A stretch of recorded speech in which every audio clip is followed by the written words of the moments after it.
आज विवेक बिंद्रा की बात करें तो पहले तो वो अपने परिवार को संभालें, जो जहां से वो मानसिक विक्षिप्त होकर अपनी पत्नी अब जो आज जो डोमेस्टिक वायलेशन कर रहे हैं, जिस पे एफआईआर लॉन्च हुआ और उन पे जो सजा होगी वो कोर्ट और पुलिस जाने। लेकिन अगर वो धर्म की बात करते हैं, अगर मनुवाद की बात करते हैं,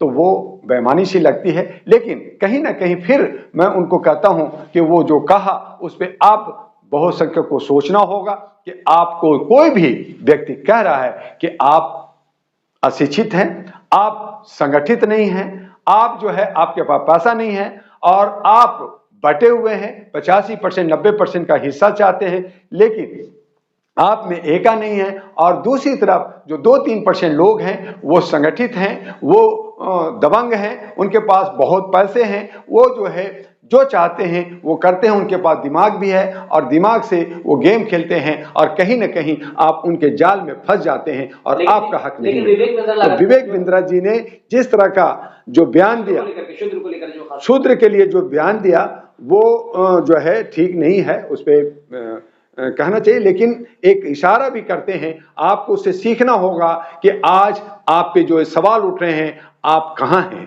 आप कहां खड़े हैं। तो जरूरत है कि एका बन करके अपने अधिकार को लेने की जरूरत है। आज 22 जनवरी को आपका जो है अयोध्या में प्राण प्रतिष्ठा होने जा रहा है। तो मैं ये कहना चाहता हूं बहुजनों से कि मेरे बहुजन साथियों, आप जाके वहां पूजा पाठ करोगे, आपके तमाम नेता चाहे सत्ता में हो या विपक्ष में हो या कहीं भी हो, वो सब वहां उस प्रोग्राम में जाना चाहते हैं प्राण प्रतिष्ठा में। मैं पूछना चाहता हूं कि एक मूर्ति के अंदर प्राण प्रतिष्ठा कौन करेगा? ब्राह्मण करेगा।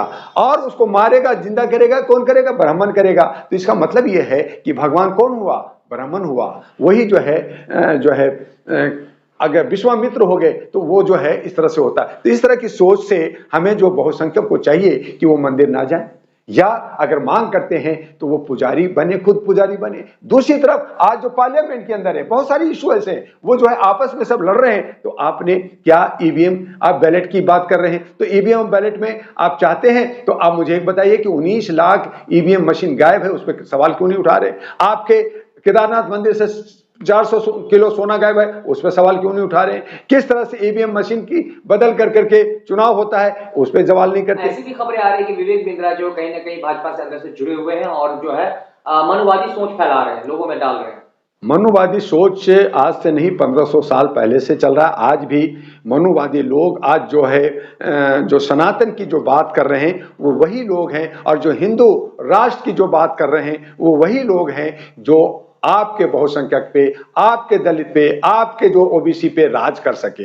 तो इस तरह का जो वक्तव्य दे रहे हैं, तो आप कहां एका है? आपके पास बहुसंख्यक के पास बहुत लीडर है, बहुत संख्या है, लेकिन टुकड़े टुकड़े गैंग है। आज मुसलमान टुकड़े टुकड़े बन गए हैं, उनमें जयचंद हो गए हैं और बट जाते हैं। तो आपके आज वर्तमान सरकार को आप हराना चाहते हैं, वर्तमान सरकार को आप गलतियां निकालना चाहते हैं। गलतियां एक नहीं 1000 है, लेकिन उन्होंने ही तो कहा, आपके आदरणीय माननीय सम्माननीय मोदी जी का मैं इस बात का सैल्यूट करता हूं कि मैं जीत नहीं रहा, तुम जिताते हो, तुम टुकड़े टुकड़े गैंग हो, और जब तक तुम टुकड़े टुकड़े गैंग रहोगे, तुम में एका नहीं होगे, तुम मुझे बीजेपी को नहीं हरा सकते, मैं जीतता रहूंगा। तो उन्होंने तो आपको इशारा कर दिया, लेकिन उसके बाद भी अगर आप में बुद्धि नहीं आता, आपके पास सरस्वती नहीं है, आपके पास लक्ष्मी नहीं है, तो करोगे क्या? ना आपके पास लीडर है। इसीलिए कहा, आइए डॉक्टर दुआ के पास आइए, आपको दुआ देंगे, आपको दवा देंगे, आपको इंजेक्शन देंगे। और राष्ट्रीय महागठबंधन, आप अहरा नेशनल पार्टी, जो मानवता के आधार पर, इंसानियत के आधार पर,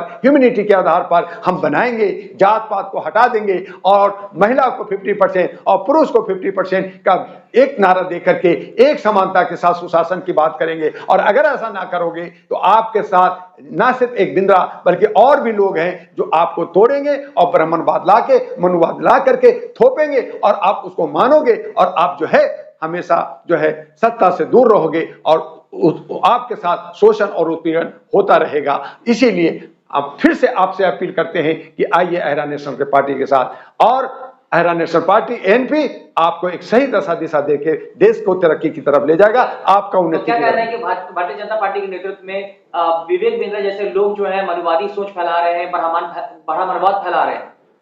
बिल्कुल भ्रमण बात फैला रहे हैं और हमारी कमी है और यही वजह है कि बीजेपी आज जो है सीना 56 इंच के सेना लेके घूम रहा है। आज जो 5 राज्यों में जो चुनाव हुआ, 3 राज्यों में जो बीजेपी को मिला है, ये जो है बहुसंख्यक और जो विपक्ष की कमियों की वजह से मिला है। तो ये इस तरह से वो अपना एन केन प्रकार तरीके से सत्ता चाहते हैं और अपना जो है प्रभुत्व चाहते हैं और कहीं ना कहीं इसमें बहुसंख्यक की ही गलती है, जिसको अपने गिरवा में झांक के देखना होगा। तो क्या लगता है 2024 में किस तरह की रणनीति बनाना चाहिए बहुजनों को खासकर?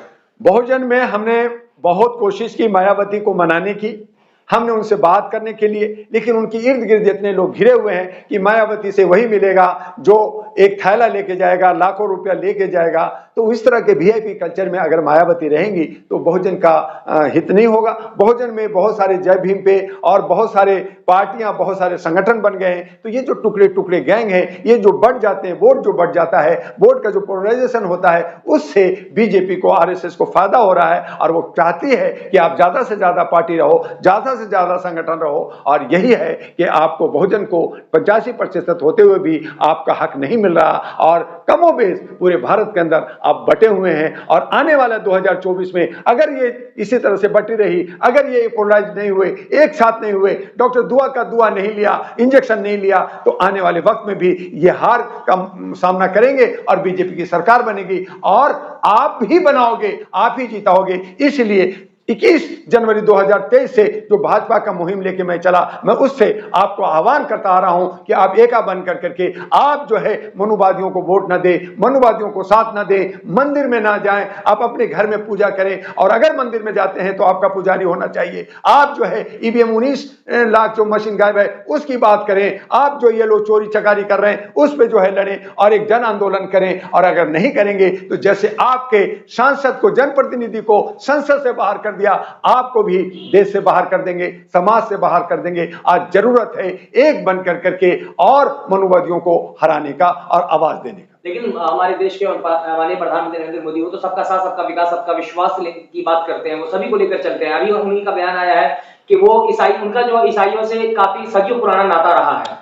देखिए, वोट लेने के लिए हर कोई व्यक्ति, चाहे वो सत्ता पक्ष हो विपक्ष हो, ये इसीलिए आज जो है मंदिर की जब आ रही है तो सब पार्टियां जाना चाह रही है और जो सत्ता में है वो सभी का, चूंकि उनका एक वोट बैंक बना हुआ कि भाई मुझे तो 30% 21 मिलेगा, लेकिन मुझे अगर सत्ता में आनी है तो मुझे 35-37% चाहिए। तो कहीं ना कहीं ईसाइयों को तोड़ने की कोशिश, कहीं मुसलमानों को पासमानदा के नाम पे तोड़ने की कोशिश, कहीं ओबीसी को तोड़ने की कोशिश, कहीं क्रिश्चियन आदिवासियों को तोड़ने की कोशिश। तो ये तमाम कर करके वो चाहते हैं कि 1-2% का वोट हमारे तरफ आ जाए और हम इस तरह से लोग लुभावना दे करके, मार्केटिंग कर करके मैं आ जाता हूं तो मैं पुनः सत्ता में रहूंगा। और जो सब लोग जो बहुसंख्यक हैं, जो अपने को 85% कर रहे हैं, ये बढ़ जाएंगे और ये टुकड़े टुकड़े रहेंगे और इनका कोई अस्तित्व नहीं होगा और मैं राज करूंगा। तो वो अपनी स्ट्रेटजी से काम कर रहे हैं। तो अब जब वो अपनी स्ट्रेटजी से काम कर रहे हैं तो आप क्या कर रहे हैं ये देखना होगा। और जो जयचंद लोग हैं, चाहे वो क्रिश्चियन में हो, मुसलमान में हो, ओबीसी में हो, उन जयचंद जो बिक रहे हैं, जो है किसी लालच में जा रहे हैं, उन पे नजर रखना होगा और उनको समाज